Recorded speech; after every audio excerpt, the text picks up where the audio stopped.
Wala, ano? Bisa.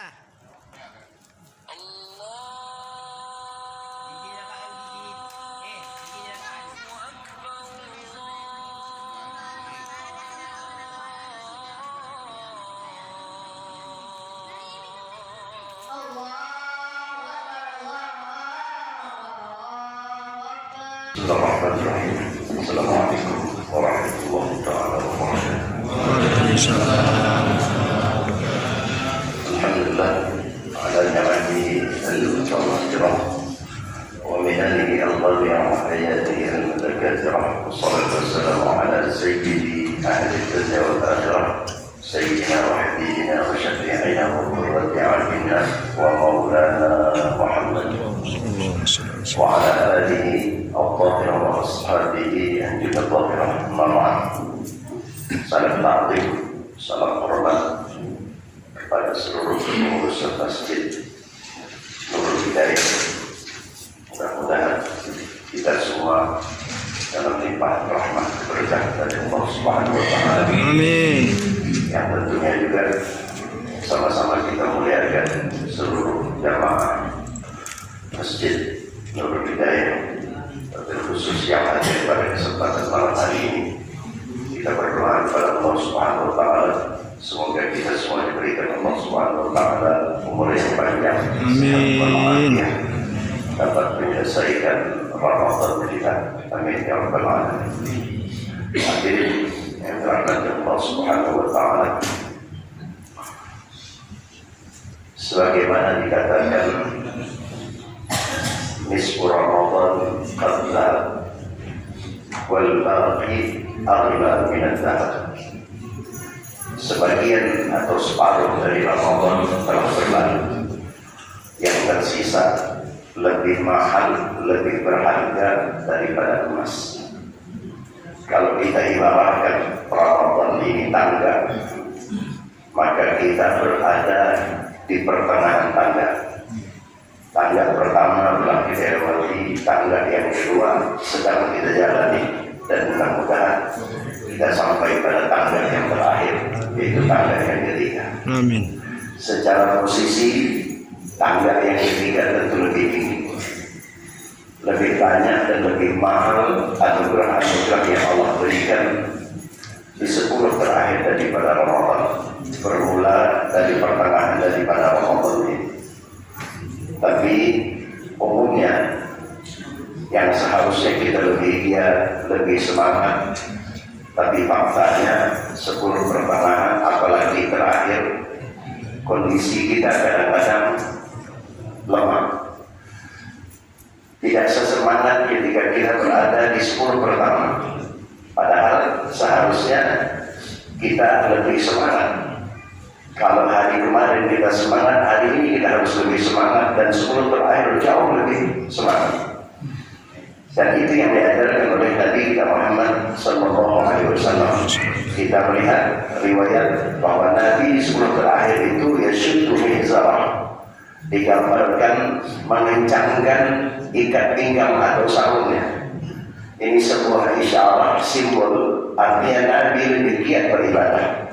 Bahkan terkait dengan etikaf di 10 terakhir, Nabi, kata Sayyidatina Aisyah, jarang sekali pulang ke rumah, lebih banyak di masjid.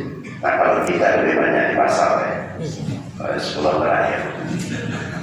Maka untuk memotivasi sepaling tidak stabil, jangan sampai berkurang, karena orang yang beruntung itu kata Rasulullah, man kana yaumuhu khairan min amsi, orang yang hari ini lebih baik dari yang kemarin. Itu ciri-ciri orang yang baik. Agar kita masuk dalam kelompok ini, ada satu renungan dalam satu kitab namanya Khawatir Rabbaniyah. Kalau kita terjemahkan bahasa kitanya, renungan Ramadan. Sayyid Segar bin Muhammad Al-Idrus dalam kitab ini beliau mengajak kita untuk merenung. Mungkin agak sedikit makan waktu. Saya kira karena momen kita nuzul Quran sekaligus malam hari ini, mohon waktunya, tapi insya Allah tidak lama. Dalam renungan itu beliau mengambil potongan akhir daripada surah Al-Duha yang mungkin sering kita baca, yaitu firman Allah Subhanahu wa taala, wa amma bi ni'mati rabbika fahaddits, yang makna secara globalnya, adapun terhadap nikmat daripada Tuhanmu maka sebutlah dengan cara mensyukuri daripada kenikmatan yang Allah berikan. Dari mana beliau mengajak kita untuk merenung? Beliau mengatakan demikian, ya'tadirul muslimun bil asaf, sangat-sangat disayangkan, kata beliau, kita sebagai seorang muslim hanya menganggap bahwa kenikmatan itu, jika kenikmatan yang kita dapatkan berupa nikmat duniawi, sehingga kita beliau kalau kita mendapatkan nikmat duniawi, betapa kita mensyukuri kenikmatan itu tidak henti-henti. Bahkan kita beliau tidak cukup dengan lisan kita sebagai bentuk syukur kita terhadap nikmat yang Allah berikan buat kita, tapi sampai kadang-kadang kita melakukan sujud syukur. Dan ini tidak salah, kata beliau, karena secara umumnya nikmat yang Allah berikan patut dan layak dan harus memang untuk kita syukuri. Bahkan jika harus melaksanakan sujud syukur, itu bagian dari kesunahan. Tapi kata beliau, yang disayangkan ini, ketika kenikmatan yang Allah hadirkan, yang Allah berikan, sifat kenikmatan itu ukhrawiyah, kenikmatan mudah di dalam ketaatan, kenikmatan diberikan kesempatan bertemu dengan Ramadan, kata beliau, jarang di antara kita yang mensyukuri nikmat ini seperti halnya kita mensyukuri nikmat harta, nikmat dunia. Bahkan kalau berada di antara kita bersyukur ketika kita dipertemukan dengan nikmat Ramadan ini, intonasi, nada kita bersyukurinya agak beda. Sering biasa saya contohkan begini, biasa kita alhamdulillah bertemu dengan Ramadan ini. Alhamdulillah, nadanya lain. Tapi kalau dilihat alhamdulillah, tebal haknya. Ya. Dan itu memang fakta kita untuk merenung. Padahal kata beliau, nikmat yang ukhrawiyah, nikmat kemudahan untuk taat, nikmat kita diberikan oleh Allah kesempatan untuk berada di masjid sebagaimana hari kita malam hari ini, nikmat dipertemukan dengan Ramadan, kata beliau, itu ahaqqu wa aula an tusykar, lebih berhak, lebih layak, lebih utama untuk kau syukuri daripada kenikmatan harta.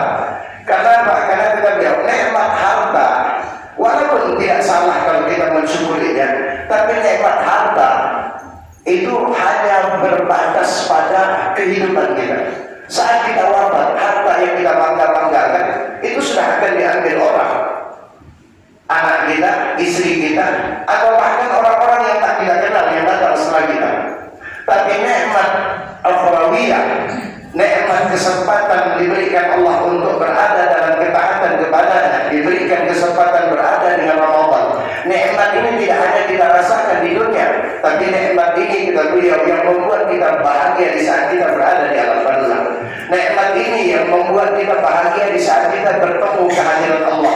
Nikmat ini yang membuat kita bangga di saat kita bertemu dengan Nabi Muhammad SAW. Tapi fakta yang mengajak kepada kita untuk membuat sebuah renungan. Sepaling tidak, kalaulah tak bisa kita lebihkan cara bersyukurnya, tapi sepaling tidak samalah posisi ketika nikmat dunia dan harta, nikmat dunia dan ukhrawiyah diberikan kepada kita, kita syukuri. Hanya untuk nikmat yang sifatnya ukhrawiyah ini, cara mensyukurinya adalah diantaranya istiqamah, diantaranya mempergunakan kesempatan yang merupakan nikmat yang Allah berikan untuk beribadah kepada Allah. Ini kita berada dalam kenikmatan. Bahkan dikatakan nikmat terbesar umat Nabi Muhammad sebagian besarnya ada di bulan ini. Sampai-sampai di dalam beberapa hadis, di antara riwayat Imam Tabrani, di mana Sayyidina Jabir bin Abdullah mengatakan ada kenikmatan khusus yang Allah berikan buat kita umat Nabi Muhammad dan khusus di bulan ini. Nikmat khusus buat kita dan kekhususan nikmat tersebut hanya di bulan ini. Minimal ada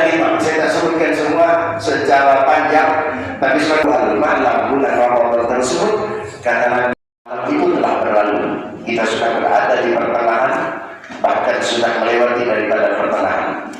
Tapi paling tidak kita berdoa mudah-mudahan di awal malam pertama Ramadan kemarin kita semua khususnya yang hadir di majelis ini mudah-mudahan kita adalah orang-orang yang tercatat mendapatkan nazarah pandangan rahmat dari Allah Subhanahu wa taala.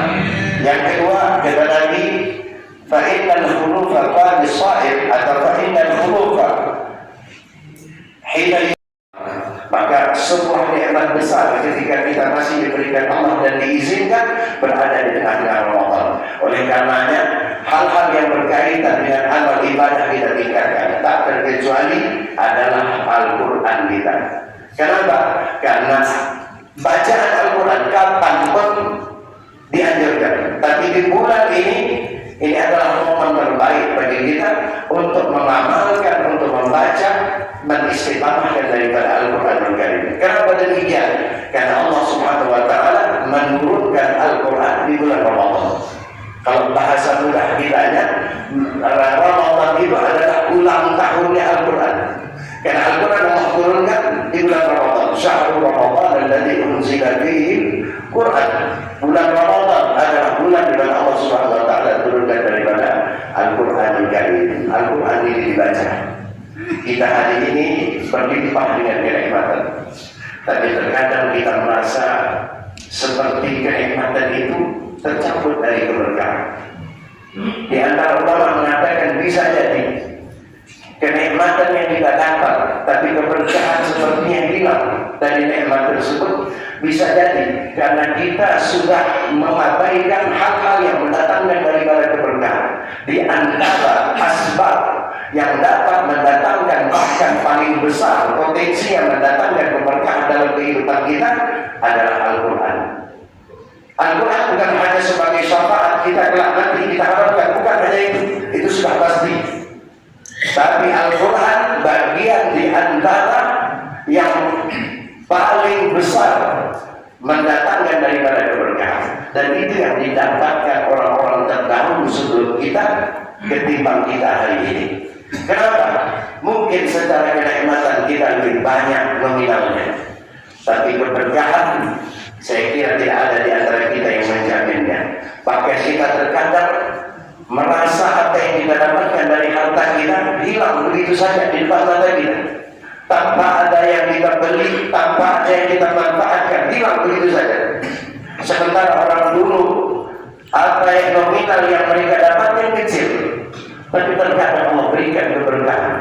Tak jarang di antara kita mendapatkan dari keberkahan nikmat yang mungkin sedikit nominalnya, tapi karena di sana ada keberkahan oleh Allah Subhanahu wa taala sehingga kita pun mendapatkan dari keberkahan dari harta yang mungkin saat itu kita nilai sedikit.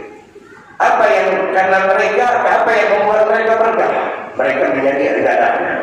Mereka melazimi dan mengistiqamahi Al-Qur'annya. Hampir kalau di siang minimal dulu kita akan mendengar bacaan-bacaan Al-Quran di rumah-rumah, sehingga rumah dan orang yang menginap di rumah tersebut mendapatkan keberkahan. Hari ini hampir tidak kita dengarkan bacaan-bacaan itu. Maka Ramadan momen terbaik bagi kita untuk mengulang kembali dan mengistiqamahkannya setelah Ramadan. Agar apa? Agar keberkahan yang didapatkan oleh orang-orang tua kita terdahulu kembali kepada kita, kembali ke dalam hidup kita.